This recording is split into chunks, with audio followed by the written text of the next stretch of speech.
And welcome to the Steelers Roundtable on TribLIVE Radio. Josh Taylor, Chris Adamski join me in studio. Soon to be joined by Mark Caballi on the phone. He is in Charlotte for the Panthers and Steelers final preseason game, kicking off, I believe, at 7 o'clock tonight on CBS. So we will discuss that game as well. But want to get to the news that broke late yesterday morning, early yesterday afternoon, and it's something that, Chris, we pretty much expected, given the events that have led up to this point. But Antonio Brown gets the raise that he wanted. Not only that, but it looks like he's going to be making about, $10.25 million this year. That's been increased. But also, we also find that there is a promise in place to extend his contract after this season ends. So it looks like both sides are happy with what happened yesterday.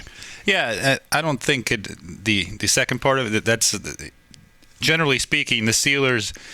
We'll see. That being said, I was going to say that the Steelers, anytime they want somebody and they like somebody as a Pro Bowl or whatever caliber player, starting a quality caliber player, they always end up getting their guy and extending him pretty much. Although now David DeCastro is down to 11 days before so maybe could break this rule. But overall, during the offseason before their final year of a contract, they've always done that. So Antonio Brown, of course, would be somebody the Steelers want to keep. Now we'll see if you don't want to assume anything, again, going back to DeCastro, assume anything, but certainly, Antonio Brown, especially being represented by a super agent as it is in Drew Rosenhaus. Whom we saw a lot of during the preseason, by the way. We saw a lot of Drew Rosenhaus at Steelers preseason games. He definitely made AB a priority, that's for sure. He was around a lot, around all the Steeler games, all three of the Steeler games to this point. That includes one in New Orleans, two in Pittsburgh. And you could make heck if we've talked, I think, on this show about how he could 150 catches, could break the all-time record. He's already had two of the top four all-time reception numbers in a single season in league history over the past 2 years here. So you could really set the bar really, really high in contract negotiations if you're AB and if you're his agent. So you don't want to assume that something will get done because you could reasonably do it. There's times where you say, a player's being unreasonable or something, but you could make the case he could be the highest paid player in NFL history, and or maybe the highest paid non-quarterback. Let's go for that for sure, and get a super high guarantee and a super high bonus, and not be being outlandish with those demands. And I don't know if the Steelers will go there, but we're getting way ahead of ourselves here. We are. This won't happen begin to happen until next spring, but all the way around, it seems like something that it makes sense and not totally unexpected. Consider what happened last summer with the advance from this year's salary to last year's. 500 targets, 375 catches, 5,000 yards, 30 touchdowns. Only one player has done it in the last 3 seasons. That player is Antonio Brown. So for no other reason, the numbers speak to as to why he's earning this raise that he got.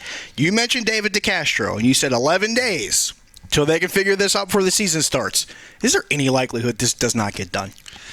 I would say no. I think you might even ask me again, going back to right on this very airwaves or this very internet waves, whatever it is, but back in July or back in March, and I would have said no. There's no chance it won't get done.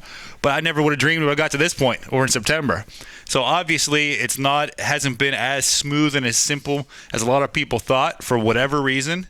I guess you could make the case that the Steelers may prioritize, but I don't think this Brown situation really was much of a labor-intensive situation to get to. It's pretty much exactly what anybody would have expected. It's pretty simple.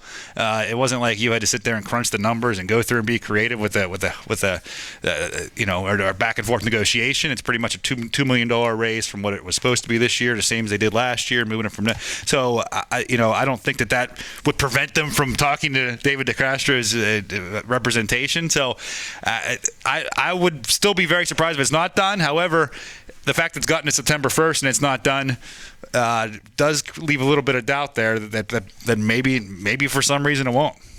Blame Oakland.